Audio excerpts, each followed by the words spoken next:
on enchaîne sur la présentation de François, mais c'était vrai que c'était très complet, hein. Merci.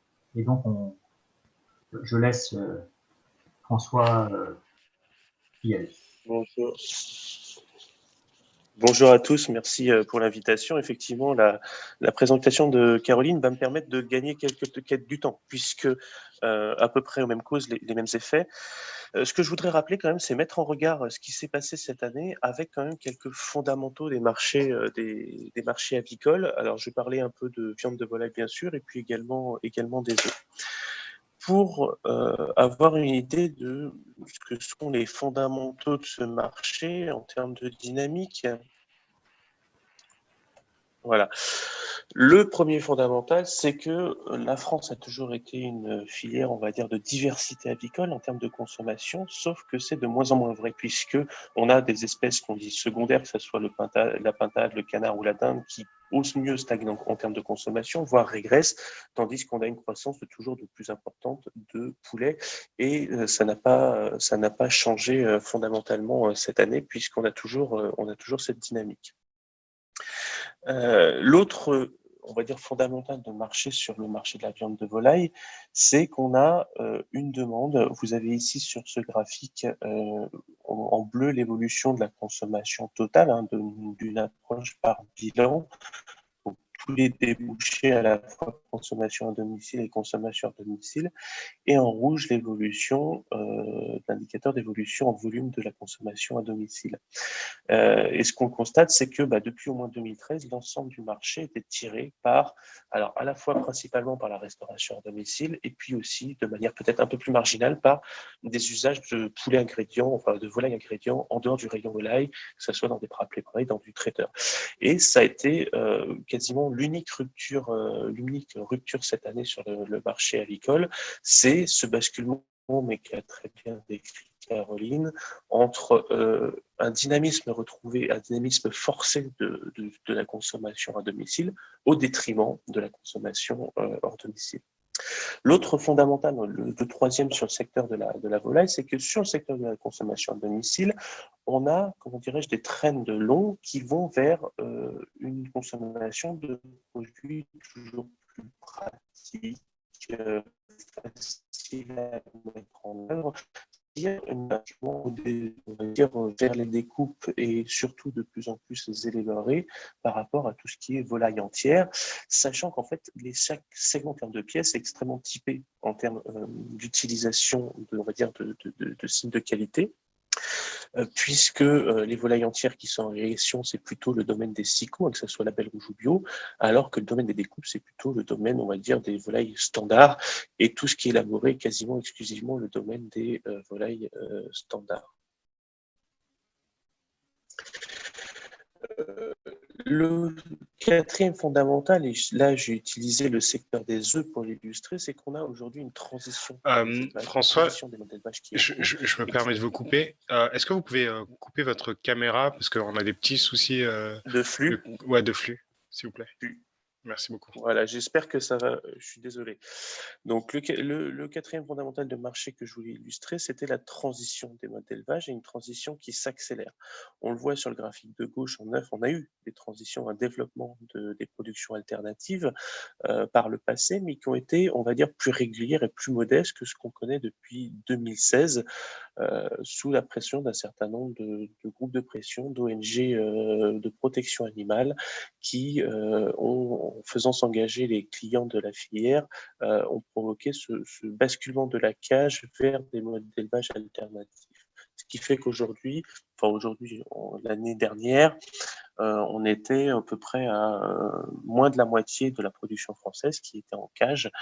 Et cette tendance, on l'observe dans le secteur des œufs, mais en fait, elle est aussi en cours dans le secteur de la volaille de chair. Et c'est la crise de la Covid-19 cette année n'a pas changé cette tendance, avec toujours une pression des attentes sociétales accrues et une pression extrêmement forte sur les filières.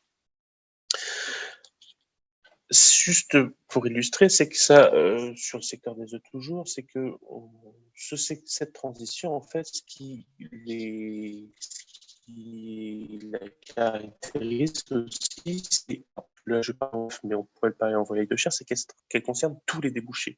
Elle concerne bien sûr les débouchés, on va dire, de la grande distribution, de la consommation à domicile, qui est souvent le secteur le principal touché par ces transformations, mais elle concerne aussi des segments qui sont en général plus préservés, tout ce qui est, on va dire, les produits ingrédients qui ne se voient pas, que ce soit dans les ovoproduits, soit pour la restauration, soit pour l'industrie.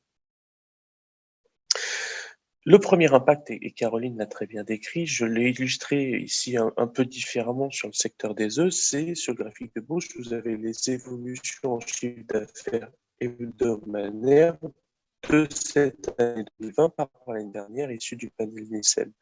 Et on voit globalement aujourd'hui, et c'est transversal à tous les produits alimentaires, on a une hausse de la consommation, on va dire, des achats pour la consommation à domicile de l'ordre de 10% cette année, mais en fait qui reflète la très très forte croissance pendant le premier confinement, avec des chiffres d'affaires en hausse de 40 à 50% sur le premier confinement, et puis un retour très rapide, relativement rapide à la normale, voire un peu en dessous en termes d'achat, et un effet extrêmement limité du deuxième confinement et beaucoup plus ponctuel, et pour les raisons que Caroline a développées.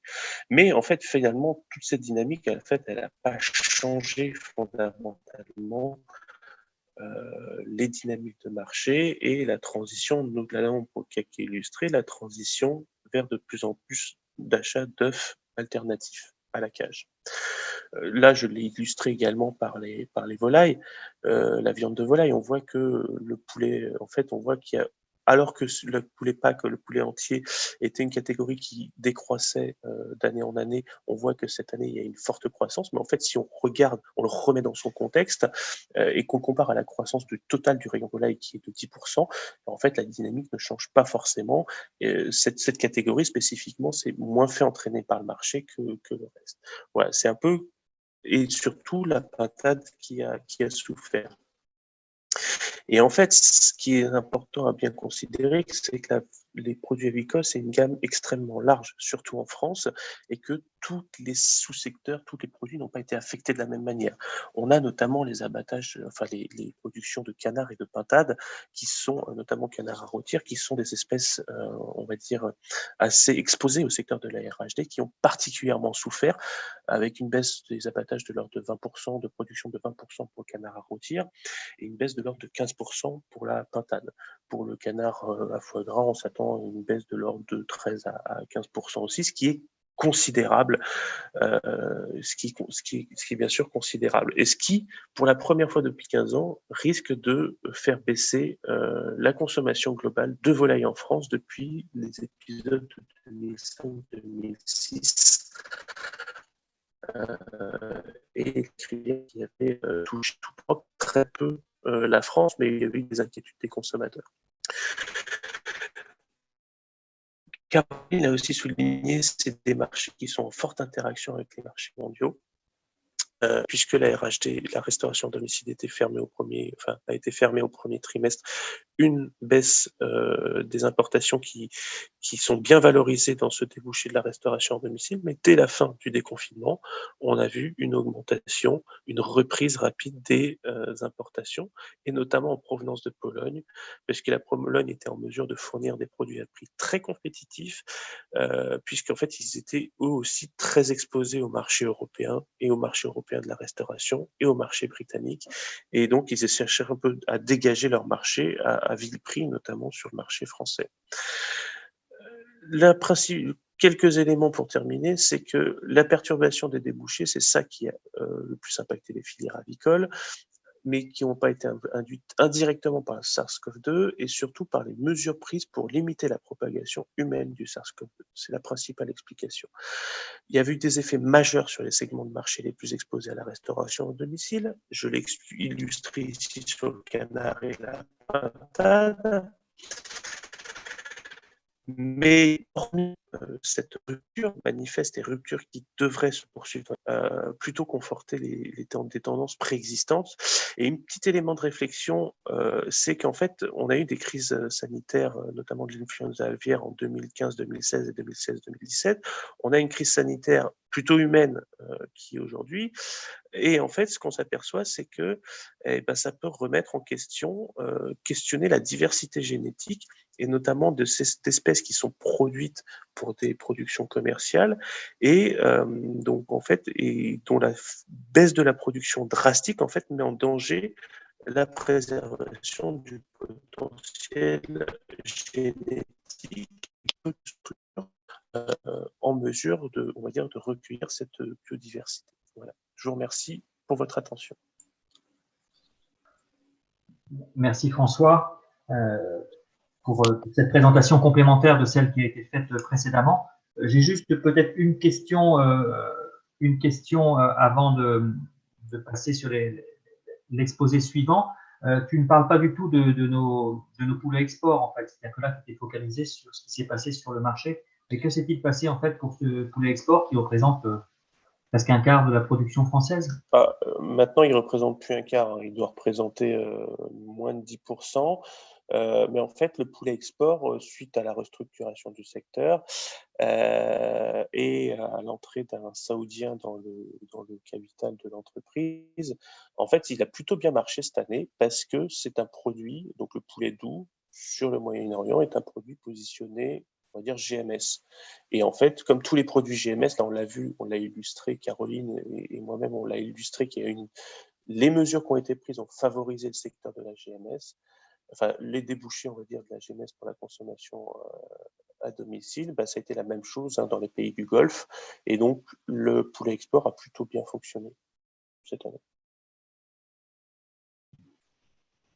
Merci.